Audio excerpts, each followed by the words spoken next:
Assalamu alaikum, урматтуу мекендештер, жана Байтуу канал каталуучулары.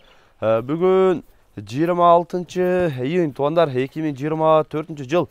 Биз Ош облусунун Рашид Өзгөн районундабыз. Өзгөндө мына ушул өспүрүм сатууга чыгып ататтандар. Өспүрүм боюнча бир катар маалымат беребиз. Видеонун агына чейин биз менен чогуу болуп назар салып туруңуздар. Мына ушул өспүрүмдүн маалыматын катар эсинен алалы. Ассаламу алейкум. Алейкум ассалам, куш келипсиңер. Келдик. Өспүрүм боюнча маалыматын берели. Жашы канча болду? Бул Ростовдон келген Данчак тай. Ростовдон келген. Жашы биздин кыргыз эсепте ушул жазга кунан, бирок тишин буз элек. Тишин буз элек. Ооба. Кунан болуп калды дейт, тишин буз элек экен. Тишин дагы мына ачып көрсөтүп койдум.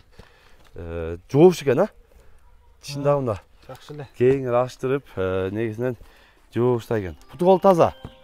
Буту таза. Буту колу таза буюрса, көкүрөктөрүн дагы көрсөтүп коелу. Артыңкы жактарын дагы мындай көрсөтөлү жаныбарды. Бою канча чыгып калат? Бой 1.55-тен бийик. 1.55-тен бийик. 1.55-тен бийик чыгат экен туугандар. Чынында көрөсүздөр, өзүңөр да көрүп, баа бересиздер. Ростовдон келген Данчак тай экен. Кайсы жашында келди? Бул кулунунда келди да. Кулунунда келген. Келте тай, почти 6 ай болуп калды. Кулунунда келген тай экен туугандар. Өзүңөр дагы көрөсүздөр. Тайдын дагы буту колу, ден соолугу баардыгы жайында дейт, таза дейт. Өзүңөр дагы көрүп, баа берип, келип сүйлөшүп алсаңыздар болот туугандар.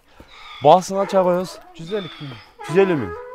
150 миң сом кеми бар сүйлөшөбүз дейт туугандар. Өзүңөр дагы көрүп, кызыккандар экрандагы WhatsApp связь номерине байланышып, мына ушундай Данчак тай издеп жүргөндөр болсо, экрандагы агабыздын WhatsApp связь номерине байланышып, дагы да маалымат алсаңыздар болот. Бүгүн биз Ошто Өзгөндө сатылуучу мына ушул Данчак тай боюнча көрсөтүп, маалымат берген аракет кылдык.